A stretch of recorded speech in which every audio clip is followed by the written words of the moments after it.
pedras que foram queimadas. E estava com ele Tobias, o amonita, e disse: ainda que edifique vindo uma raposa, derrubará facilmente o seu muro de pedra.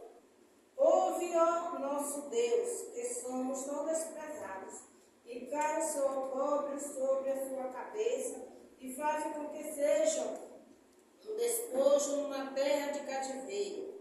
E não cubras as suas iniquidades, e não se risque diante de ti o seu pecado, pois que te irritaram defronte dos edificadores. Amém? Amém. Louvado seja Deus. Nós já conhecemos esta palavra. Nós sabemos que Neemias, Deus colocou em seu coração o desejo ali de ir ajudar aquele povo, uma terra que ele não viveu e que Neemias ele não nasceu ali em Jerusalém, mas os seus pais eram de Jerusalém. Então Neemias, quando ele ficou sabendo que aquele lugar estava totalmente destruído, que o seu povo e o lugar onde seu pai foram sepultados estavam passando por totalmente destruição, por miséria, que aquele povo estava sofrendo. Então Neemias ele se entristeceu muito. Neemias ele abriu um jejum e oração, e ele começou a orar a Deus. E ele foi, Deus colocou em seu coração o desejo dele reconstruir os muros.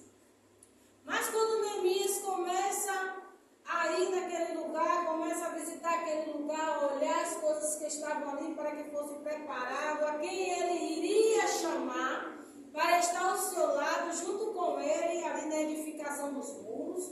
Neemias, primeiro, ele não fala nada com ninguém. Neemias, ele fica em silêncio. Neemias, ele foi naquele lugar ali primeiro para observar. Aleluia. Então Neemias começa a observar todo o cenário, tudo aquilo que ele estava acontecendo naquele lugar. Então Neemias, ele ora a Deus, continua em oração. O que me chama a atenção é que Neemias se colocou no lugar daquele povo. Neemias, ele sentiu a dor daquele povo que estava sofrendo.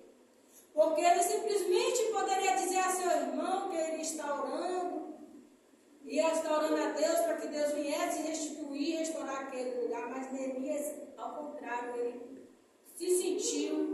ele sentiu a dor que aquele povo estava sentindo. Então ele se colocou no lugar daquele povo, porque ele estava num lugar bem acolhido, não tinha necessidade de nada, estava servindo ao rei, tinha de tudo. Mas ele preferiu ir ajudar o povo.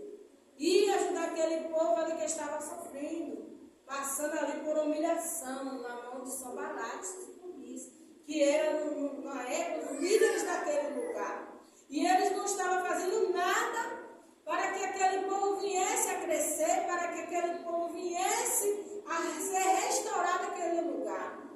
Então eles estavam olhando para eles próprios. Mas aí, quando Deus coloca no coração de Neemias para ajudar aquele povo, Neemias vai, Deus abriu as portas, Deus tocou no coração dele para que fossem lhe dadas as cartas, lugares por onde ele iria passar, as madeiras, para reconstruir aquele lugar, para que o nome do Senhor voltasse a ser glorificado. A irmã falou aqui na passagem do Salmo 126, que é justamente esse povo. Quando ele sai do cativeiro, para Jerusalém, encontraria a cidade totalmente destruída, os muros caídos, os portões queimados, tudo destruído, o templo do Senhor, tudo, as casas, tudo destruído.